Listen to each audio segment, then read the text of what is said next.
Hello student. कल हमने हमारा हिस्ट्री का जो 9 चैप्टर है इंडस्ट्रियलाइजेशन और उसका जो रिवॉल्यूशन था उसमें उसको शुरू किया था। उसके पहले पार्ट में हमने इसके बारे में पढ़ा। आज हम इसके सेकंड पार्ट में इसके आगे का जो चैप्टर है जो बचा है इसको ख़त्म करते हैं। तो आज हम बात कर रहे हैं कि हु वर द इन्वेंटर्स। देखो, कल तक हमने ये बात करी थी कि जो इंडस्ट्रियल रिवॉल्यूशन हुआ था, मतलब एक प्रकार से नया इन्वेंशन कह दो आप इसको, तो इसका इन्वेंटर्स किसको माना जा सकता है। तो इन्वेंटर्स मीन्स ये होता है कि इसकी शुरुआत करने वाला कौन था। तो it is interesting to find out who the individual were who brought about this change. मतलब ये जो चेंजेस हमें देखने को मिला, अगर आप इसको देखोगे तो आप इसका क्रेडिट किसको दोगे। कौन ऐसा व्यक्तिगत रूप से सामने आया है हमारे सामने कि हाँ, हम इसको बोल सकते हैं कि यह वो व्यक्ति था जिसने पूरा का पूरा एक चेंज कर दिया, पूरा सिनेरियो चेंज कर दिया। तो ऐसा कोई एक पर्टिकुलर कोई व्यक्ति नहीं हो सकता।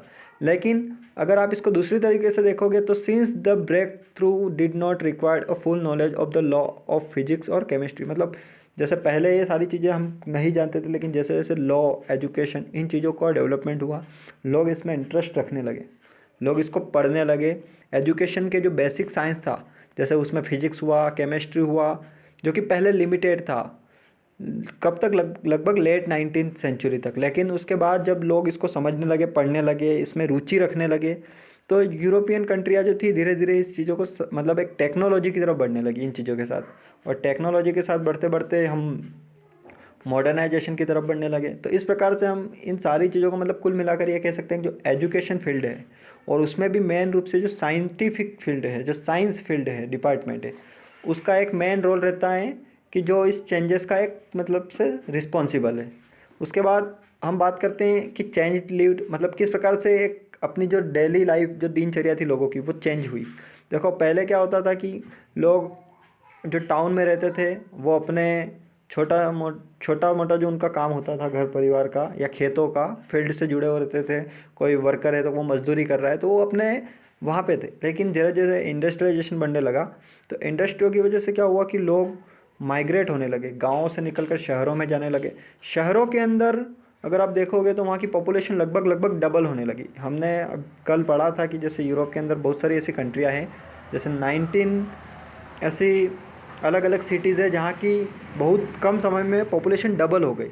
और उसमें से 11 तो ब्रिटेन की ऐसे स्टेट थे या ब्रिटेन की ऐसी सिटीज़ थी जहाँ पे डबल हो गई वहाँ की पॉपुलेशन। तो इस प्रकार से वहाँ की जो लाइफ है वो चेंजेस होती हैं कि मतलब लोग धीरे धीरे माइग्रेट होने लगे, गाँव से निकल के शहरों में जाने लगे, उनकी दिनचर्या बदलने लगी।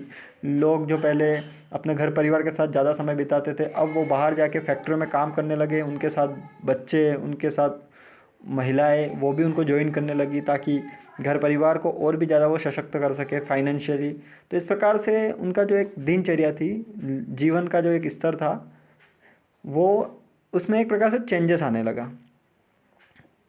अगली बात, द वर्कर्स। तो वर्कर्स में क्या होता था कि देखो, पहले जैसे इन्होंने कहा है कि अ सर्वे इन 1842 revealed that the average life span of workers was lower than that of any other social group in the cities. मतलब सिटीज़ के अंदर जितने भी सोशल ग्रुप्स रहते थे, लोग अलग अलग सोशल ग्रुप्स में डिवाइड होते थे, तो उनमें अगर सबसे लोअर आप देखोगे तो जो वर्कर्स होते थे उनको हमेशा मतलब वह अपने वर्क की तलाश रहती थी, और जिससे उनका पूरा घर परिवार चलता था, लेकिन उनको वो अवेलेबल नहीं हो पाता था।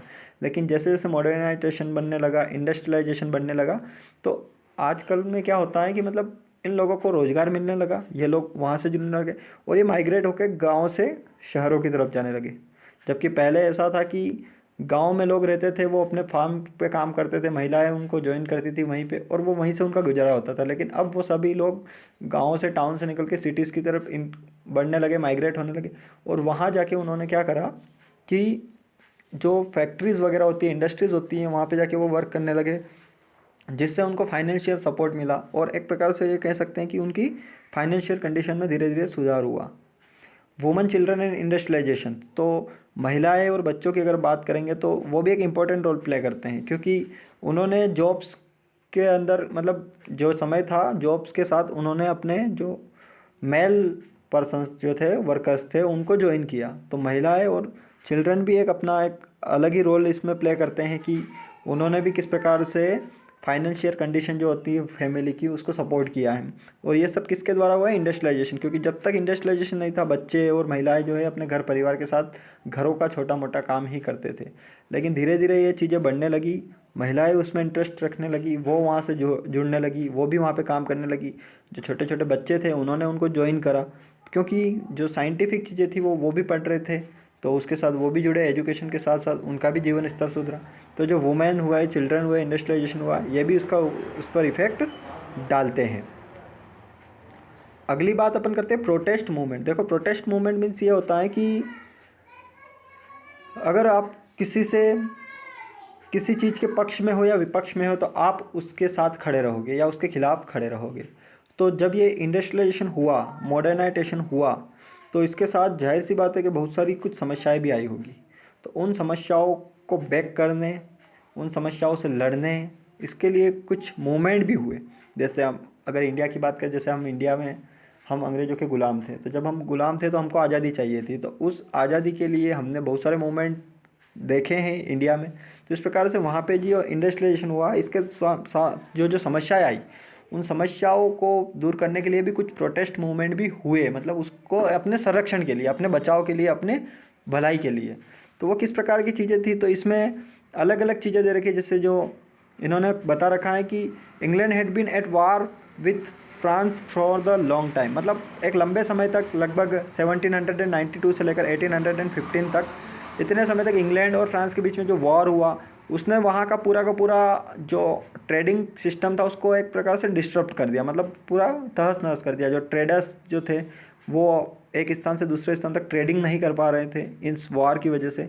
तो इसकी वजह से क्या हुआ कि वहाँ पे फाइनेंशियल कंडीशन धीरे धीरे ख़राब होने लगी। अब लोग जो थे इसकी वजह से उनके साथ बहुत सारी ऐसी प्रॉब्लम्स होने लगी। तो उसका प्रॉब्लम्स का रीज़न ये था कि जो फाइनेंशियल कंडीशन थी वो ख़राब होने लगी, ट्रेडिंग सही से हो नहीं पा रही थी, ट्रेडिंग नहीं हो पा रही थी, इंडस्ट्रियलाइजेशन धीरे धीरे डाउन होने लगा, उसका फॉल होने लगा। तो उसकी वजह से लोगों में एक प्रकार से फ्रस्ट्रेशन था, और वो फ्रस्ट्रेशन जो था वो गवर्नमेंट के ख़िलाफ़, वहाँ के किंग जो मोनार्चिस थे उनके खिलाफ़ लोगों का देखने को मिला। तो उन